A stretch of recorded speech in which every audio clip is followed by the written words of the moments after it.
Bom, meu nome é Oswaldo, o nosso curso é de programação de computadores, e eu vou começar, naturalmente, falando de computadores, do que são computadores. E a ideia aqui é transmitir, na aula de hoje, transmitir para vocês um quadro mais amplo do que são computadores, ordens de grandeza, velocidades, tamanhos, tipos. E depois eu vou também apresentar a forma de trabalho aqui do nosso curso. Vou dar uma antevisão do curso inteiro e a forma de trabalho. Então nós vamos começar falando de computadores. Provavelmente, o computador que vocês mais viram por aí, parece até hoje com esse daqui, que é o IBM PC, que foi lançado em 1981. Esse computador tem uma enorme importância. Eu preciso situar vocês com relação à época. A IBM era a empresa toda poderosa no ramo da computação. Ela dominava o mercado, sabe, de uma forma assim, muito maior do que Microsoft e Apple juntas hoje. Ela dominava tudo. E ela trabalhava com computadores. Computadores é o que a gente chama hoje de mainframe, umas maquinonas grandonas que vendia para grandes empresas e que faziam coisas sérias.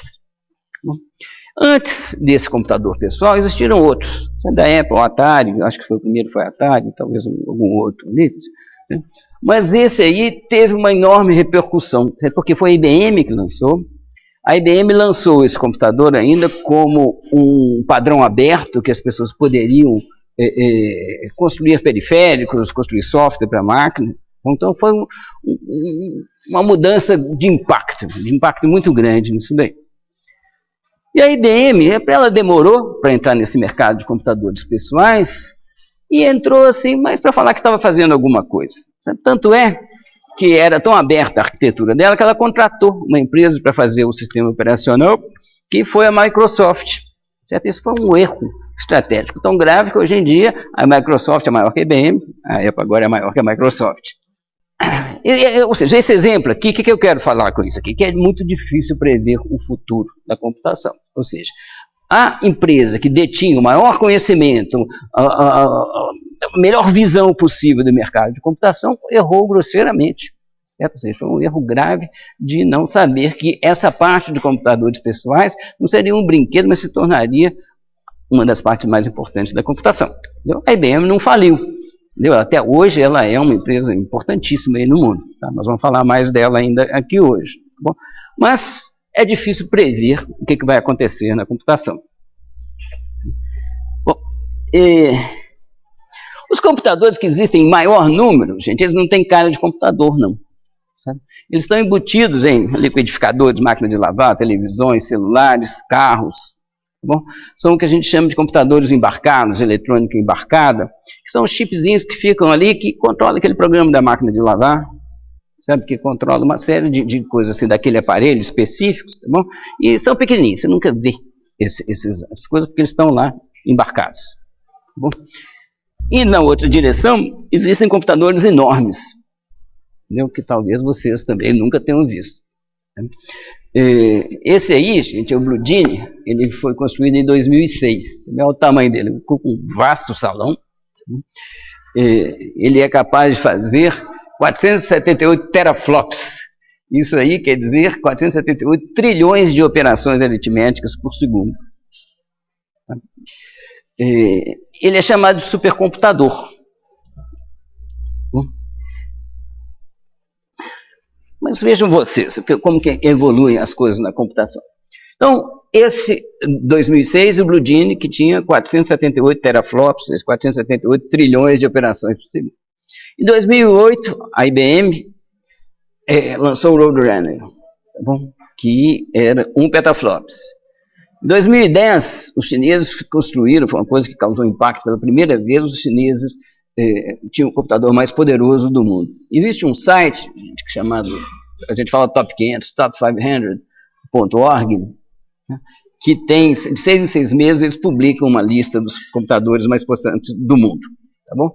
Quase todos estão ali, certamente alguns usados por serviços secretos, exército, etc., estão escondidos, eles não têm interesse em tornar público aquilo ali. Né? Mas aquilo ali dá uma boa visão de como é que anda a indústria da supercomputação no mundo.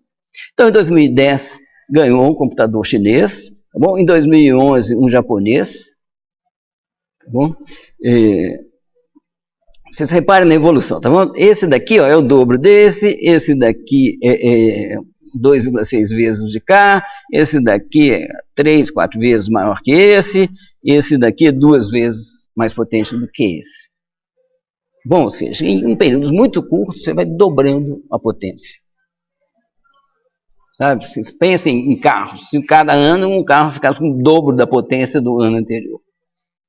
Bom, é um tipo de evolução que a gente não vê em outras indústrias, certo? A rapidez com que os computadores evoluem. Bom, eu mostrei aqui dos supercomputadores, dos computadores pequenos, é esse mesmo ritmo também. Tá bom? Os números não são tão grandes, mas a velocidade com que eles vão evoluindo, vocês sabem muito bem que na hora de comprar um computador hoje, esse daqui já está com 3 anos, não está mais, tá bom? Então, você tem computadores grandes e computadores pequenos, tá? Muito grandes e muito pequenos. Tá bom? Mas, de uma certa maneira, todos eles são iguais. Eles são diferentes também, tá bom? Mas são iguais no sentido proposto pelo Alan Turing. O Alan Turing foi um matemático inglês que viveu durante o período da Segunda Guerra. Ele foi responsável por decifrar códigos secretos dos alemães e mais uma série de resultados, mas certamente o resultado mais importante dele foi uma máquina, que hoje a gente chama de máquina de Turing. Uma máquina é um dispositivo teórico, certo? Que procurava capturar o que era possível calcular, que um computador calcular. Um computador, gente, é uma pessoa. Certo? Uma pessoa que tem uma pilha de papéis e que segue umas instruções. O que ele consegue calcular? Ele tem tantos papéis quanto ele precisar. Mas ele só consegue olhar para uma folha de cada vez, tá bom? Ele pode ter uma pilha de coisas de cá, uma pilha de coisas de cá, mas ele pega uma, dá uma olhada, trabalha nisso aqui, passa para cá, ou seja, ele tem um foco restrito a uma pequena parte de todos os dados que ele trabalha. Bom, é difícil falar mais sobre a máquina do Turing, mas o fato é que esse aí, gente, é um limite teórico de computabilidade. Certo? Ou seja, ninguém consegue fazer mais do que isso. E é preciso de um computador muito pequenininho para conseguir ser igual a uma máquina de Turing, ter a potência, que a gente diz, de uma máquina de Turing, a capacidade de transformação de informação. Bom, um computador muito pequenininho consegue fazer isso.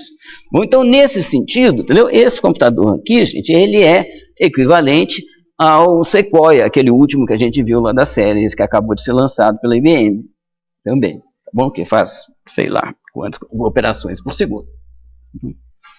Bom, mas qual é o sentido que eles são diferentes?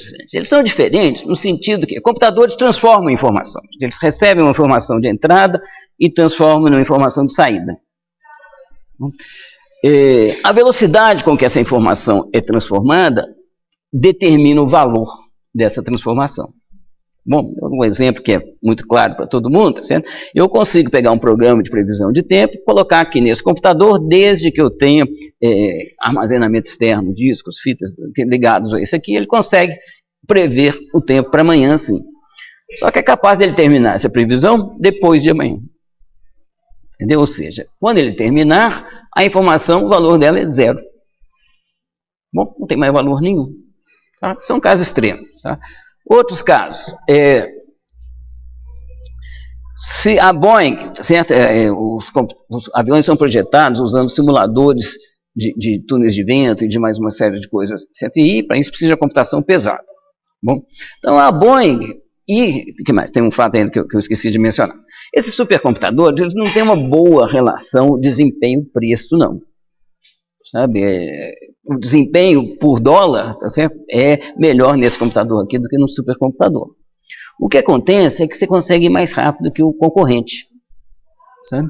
Então, por que a Boeing paga 10 milhões de reais num computador? Bom, gente, porque ela quer ser melhor que a Airbus. Se ela fala assim, vocês viram a evolução dos computadores, né? Tá, vou esperar 2 anos, quer saber, em vez de pagar 10 milhões, eu vou pagar 500 mil dólares, tá bom? E daqui a 2 anos eu tenho um computador. Para que essa pressa? Essa pressa é porque a Airbus vai usar o computador e vai produzir revisões melhores. Tá bom? Então isso se manifestou de forma muito clara nos primeiros computadores, que foram todos construídos para calcular bombas atômicas. Certo? Foi para calcular a bomba atômica de Hiroshima, ou seja, primeiro contra alemães e japoneses, e depois, nos Estados Unidos, claro, contra a União Soviética, na época da Guerra Fria. Entendeu? A ideia é o quê? É produzir uma bomba melhor que a dos outros antes deles produzirem. Bom, e é isso que dá o valor à transformação de informação. Esse aqui, gente, o ENIAC, é um computador muito importante historicamente. Ele foi construído em 1946, tem alguns predecessores dele, tá bom? Mas é o seguinte, vocês viram lá, aqui um computador lá, um que deu um grande avanço, que era 4 vezes mais rápido que o antecessor. Né? O ENIAC, gente, ele era 1000 vezes mais rápido que seus antecessores. É um avanço extraordinário. E além disso, ele foi o primeiro, os outros a gente chama de computador, mas computador é do ENIAC para frente.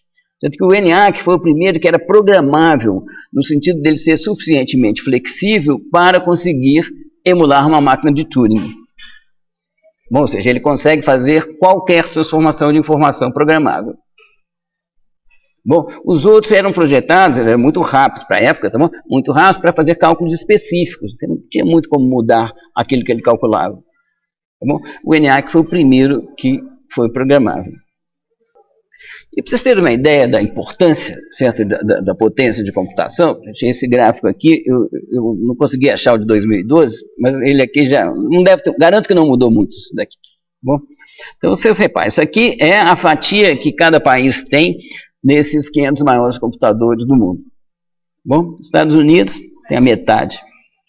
Tá bom? Depois, olha todo mundo que está aqui, gente. China, Alemanha, Reino Unido, Japão, França, ou seja, só tem países muito competitivos comercialmente. Bom, então, assim, o desenvolvimento econômico, ele é muito relacionado. Isso aqui dá uma ideia da importância, tá bom? Ou seja, mais potência de computação, mais dinheiro. Bom, mais prosperidade, mais competitividade comercial.